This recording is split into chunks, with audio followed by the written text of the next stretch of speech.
सगळ्यात जास्त तो बाब्या खुश झाला असत.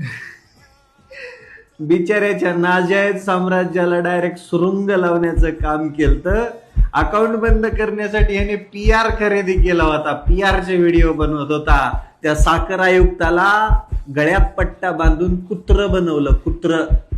अरे थोडी जनाची नाही मनाची तरी ठेवायची रे. त्या इंदापूरच्या आंदोलनामधून तुझ्या ऑफिसला फोन केलता तेव्हा म्हणे माझ्या समोर बाब्याच्या 2 कारखान्याच्या केसेस चालू आहेत, त्याचीच सुनावणी चालू आहे. इंदापूरला आंदोलन करणारे शेतकरी प्लस ऊसतोड कामगार, त्या समवेत वाहतूकदार, परळीच्या कारखान्यावरती गेटवरती उभा राहून आंदोलन करणारे शेतकरी, त्या सोलापूरच्या युनिटच्या बाहेर आंदोलन करणारे शेतकरी काही येडे आहेत का?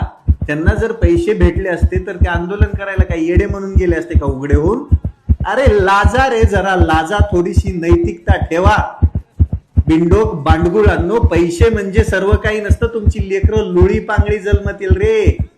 जी लेकरं आहेत ना जिंदगीत कधी खुश नाही राहणार सर्वसामान्य शेतकऱ्याचा पैसा खाऊन.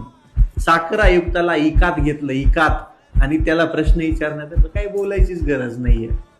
पण बाब्या, तुला पहिल्या दिवसापासून सांगितलंय 1 रुपया वसूल करायला लावणार मी. आणि दुसरे खुश झाले ते ग्रामपंचायत मध्ये आता सत्ताधारी आहेत. भिकार चोटांनी गावाचा एवढा खाल्लाय, वचा वचा वचा खाऊन रुबा बांधत्यात वर्ण जनतेवरती. त्यांना वाटलं अकाउंट बंद झालं म्हणजे झालं सगळं. अरे दलिंदरांनो, तुम्हा दोघांनाच नाही, या महाराष्ट्रात, या देशात अन्याय करणाऱ्या त्या प्रत्येक भिकार चोटाला भारतीय संविधानाने, कायद्याने कसा धडा शिकवायचा हे रविराज साबळे पाटलाला चांगलं ठाऊक आहे. भिकारचोट बाब्या, दलिंदरा आणि त्याच समवेत अन्याय करणाऱ्या त्या प्रत्येक बांडगुळांनो, कितीही आवाज दाबायचा प्रयत्न केला, आवाज बंद करायचा प्रयत्न केला, तर लक्षात ठेवा, अन्याय हा क्रांतीचा उगम असतो. आणि आम्ही कायम क्रांतीच करत आलोत. आम्ही कायम इन्क्लाब जिंदाबादचा नाराज देत आलोत.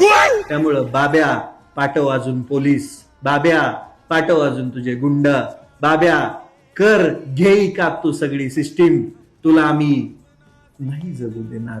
जोपर्यंत सर्वसामान्य शेतकऱ्याचा 1 रुपया तू देत नाही तोपर्यंत तू सुखाची झोप घेऊच शकणार नाही. कारण की तुझ्या माग गब्बर